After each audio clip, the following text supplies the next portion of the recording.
नमस्कार साथियों, मैं पवन शुक्ला आप लोगों का एक बार फिर स्वागत करता हूं। लगातार 20 सालों का तजुर्बा आप लोगों के बीच मैं वीडियोस के माध्यम से देता जा रहा हूं। आप लोग बहुत पसंद कर रहे हैं इस चैनल को। इस चैनल को नंबर 1 बनाना है, इसलिए बनाना है क्योंकि हमारे देश में आज भी 95% से ज़्यादा लोग ऐसे हैं जो बहुत अच्छी इंग्लिश ना तो बोल पाते हैं ना लिख पाते हैं। सीखने की कोई उम्र नहीं होती। जिस वक्त आप ये वीडियो को देख रहे हैं उसी वक्त इसे सब्सक्राइब करें, ताकि बहुत ही आसान भाषा में हमारे यहाँ चैनल में बहुत डीप लेवल पे आपको ये बातें बताई जाती हैं। बहुत आसानी से आपको ये बातें समझ में आ जाती हैं। सारे लेसन्स बहुत ईजी हैं, एग्जाम्पल्स के साथ दिए जाते हैं ताकि आपको समझ में आ सके। तो आइए शुरू करें। आज का लेसन पास्ट कंटिन्यूअस टेंस के बारे में है। पास्ट कंटिन्यूअस का मतलब होता है जो काम चल रहा था। जैसे मैं पढ़ रहा था, मैं सो रहा था, आपने जब मुझे कॉल किया उस वक्त मैं सो रहा था।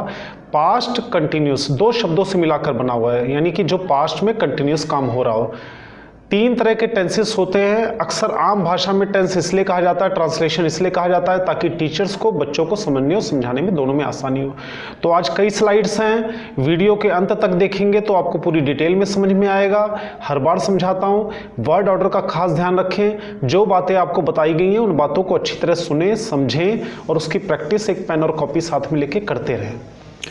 तो कुछ एग्जांपल्स देखिए स्लाइड में। She was making tea, I was sleeping in my room, I was writing an essay, the boys were swimming, he was not reading, they were playing, were you going. ये सारे examples ऐसे हैं। इसमें आप underline words को देख सकते हैं। ये सारे वॉज और वर के साथ मिले हुए हैं। वॉज वर के साथ जब हम वर्ब की आईएनजी फॉर्म मिलाते हैं तो पास्ट कंटिन्यूअस बनता है। पास्ट कंटिन्यूअस का मतलब होता है पास्ट टाइम में कोई काम हम कंटिन्यूअसली कर रहे हो, उसे हम पास्ट कंटिन्यूअस टेंस कहते हैं। तो आइए, इसके भी 3 तरह के सेंटेंसेस होते हैं। नंबर 1 सिंपल, नेगेटिव और इंट्रोगेटिव। पहले सिंपल का वर्ड ऑर्डर जानते हैं। वर्ड ऑर्डर बहुत जरूरी है। शब्दों का क्रम अगर आप सही नहीं लिखते हैं तो फिर वो सेंटेंस गलत कहलाता है। तो इसलिए जल्दबाजी नहीं करनी चाहिए, कंफ्यूज होने की जरूरत नहीं है। नियमों को अच्छी तरह समझें, इसके रूल्स को अच्छी तरह समझने के बाद ट्राई करें, प्रैक्टिस करें, ताकि आपका माइंड परफेक्ट हो जाए, आपको एक हैबिट हो जाए कि कोई गलत वर्ड ऑर्डर ना लिखें आप। तो पहली स्लाइड, आई ही शी के साथ वॉज लगता है, वी यू दे प्लूरल के साथ वर लगता है और इसके साथ वर्ब की आईएनजी फॉर्म लगती है। ये आप देख रहे हैं लगातार। इसके कुछ एग्जाम्पल्स देखिए अगली स्लाइड में। एग्जाम्पल्स से चीज़ें क्लियर हो जाती हैं। I was playing, I was sleeping, he was reading, we were watching. इनमें देखिए आई ही शी के साथ वॉज लगता है, वी यू दे या प्लूरल हो उसके साथ वर लगता है। एग्जाम्पल में आपने देखा। इसकी पहचान भी मैं आपको बता दूं इसी के साथ। ऐसे सेंटेंसेस की जो पहचान होती है उसमें रहा था, रहे थे, रही थी, ये सेंटेंस के लास्ट में आता है हिंदी की तरह। और एट दैट टाइम, देन आप स्लाइड में देख रहे हैं, ये इसकी पहचान होती है। आई was sleeping at that time, I was talking on the phone at that time. ये सारी चीज़ें, इससे बड़े बड़े सेंटेंस भी बनते हैं, लेकिन अभी ये बेसिक लेवल पे आपको वीडियोस दी जा रही हैं। इस वीडियो में आप बेसिक लेवल पे सेंटेंस जिसमें सिर्फ सब्जेक्ट और वर्ब यानी कि छोटे सेंटेंस आपको बनाना सिखाया जा रहा है। बाकी सारी वीडियोस में भी अगर आप जुड़े रहेंगे, देखेंगे तो आपको सारी जानकारी इंग्लिश से रिलेटेड कोई भी जानकारी बहुत ही सिंपल वे में आपको इस चैनल पे मिलती है। इसलिए मैं इसे वर्ल्ड का नंबर 1 चैनल इसलिए कहता हूँ या बनाने का प्रयास हो रहा है क्योंकि 20 सालों में जो भी मैंने बुक्स पढ़ी हैं, न जाने कितनी बुक्स पढ़ी हैं, 20 सालों में हजारों स्टूडेंट्स को पढ़ाया, टीचर्स को पढ़ाया, तो वो अनुभव मैं आप लोगों के साथ शेयर करना चाहता हूँ। इसके बाद देखिए नेगेटिव सेंटेंस की तरफ हम बढ़ते हैं। इसके एग्जाम्पल्स आपने देखे, माफ़ कीजिए। अब आइए नेगेटिव वर्ड ऑर्डर की तरफ। नेगेटिव में आई ही शी के साथ वॉज, वी यू के साथ वर और इसमें नॉट लगाएंगे हम। नेगेटिव में 3rd नंबर पे नॉट आता है। ये मैंने आपको बार बार बताया, हर लेसन्स में बताया कि मोस्टली हिंदी में जब भी हम सेंटेंस, इंग्लिश में जब भी हम सेंटेंस बनाते हैं तो 3rd नंबर पे नॉट लगता है। इसके कुछ एग्जाम्पल्स देखते आइए। एग्जाम्पल्स से चीज़ें और क्लियर हो जाएंगी। I was not sleeping, I was not playing, I was not telling a lie, we were not drinking a tea, हम चाय नहीं पी रहे थे। आई वॉज नॉट स्लीपिंग, मैं नहीं सो रहा था। ये सारी चीज़ें 1st नंबर पे सब्जेक्ट है, 2nd नंबर पे वॉज या वर्ब यानी जो भी हेल्पिंग वर्ब होता है वो है, 3rd नंबर पे नॉट है, उसके बाद वर्ब आ गया है। इसके बाद हम देखते हैं इंट्रोगेटिव वर्ड ऑर्डर क्या होता है और इसके एग्जांपल्स क्या होते हैं। इसके बाद मैं आपको बताऊंगा हिंदी में भी इसका क्या वर्ड ऑर्डर होता है, ताकि आपको वो समझ में आ जाए। इससे बहुत आसानी हो जाएगी। इंग्लिश का वर्ड ऑर्डर तो सीख ही रहे हैं, साथ में आप हिंदी का भी वर्ड ऑर्डर सीख लेंगे। आइए इंट्रोगेटिव वर्ड ऑर्डर देखते हैं। कोई भी क्वेश्चन जब हम बनाते हैं यस और नो का बनाते हैं तो हेल्पिंग वर्ब को हम पहले रखते हैं। इसमें भी वॉज वर्ब को हम पहले रखेंगे। आई, ही, शी यानी वॉज के साथ जो सब्जेक्ट लगते हैं सिंगुलर के साथ सिंगुलर, प्लूरल के साथ प्लूरल, उनको हम उसी हिसाब से एडजस्ट करते हैं। तो वॉज वर्ब को हम जब भी सेंटेंस बनाएंगे, इंट्रोगेटिव सेंटेंस बनाएंगे तो वॉज वर्ब को पहले लिखेंगे, फिर सब्जेक्ट बाद में, और वर्ब की आईएनजी फॉर्म लगेगी, क्योंकि वॉज वर्ब पास्ट कंटिन्यूअस में आईएनजी ही फॉर्म लगती है।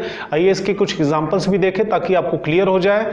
Was he reading a book, were you playing, were they shouting, were they talking, were they taking bath. ये सारे एग्जाम्पल्स दिखा रहे हैं कि पास्ट में कोई काम हो रहा था, उससे जुड़ा कोई सवाल है। क्या आप किताब पढ़ रहे थे?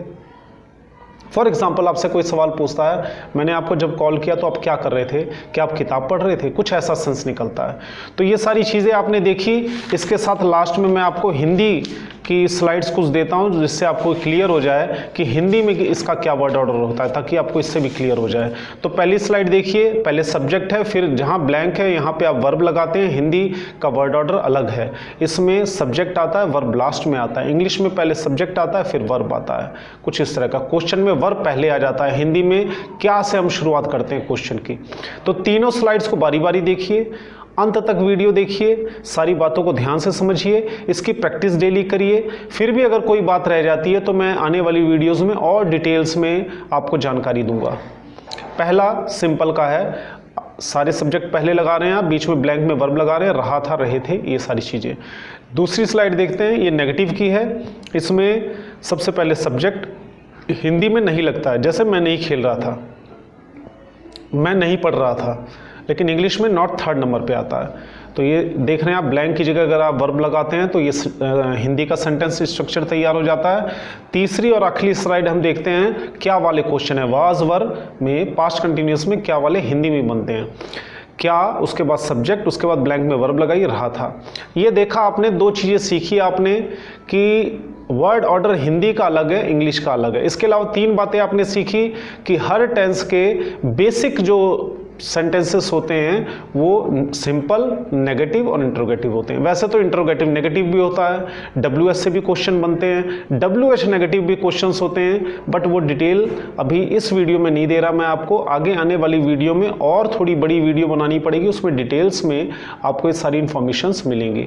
तो मैं उम्मीद करता हूँ कि आज के लेसन में आपने पास्ट कंटिन्यूअस को क्लियर कर लिया होगा, आपको समझ में आ गई होगी सारी चीज़ें।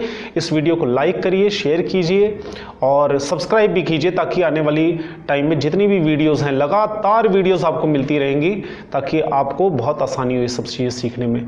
तो एक बार फिर आप लोगों का बहुत बहुत धन्यवाद बने रहने के लिए, और मैं उम्मीद करता हूं कि इसी तरह आपका इंग्लिश का जो नॉलेज है, जो इंग्लिश से जुड़ी जानकारी है, वो बढ़ती रहेगी। Thank you very much.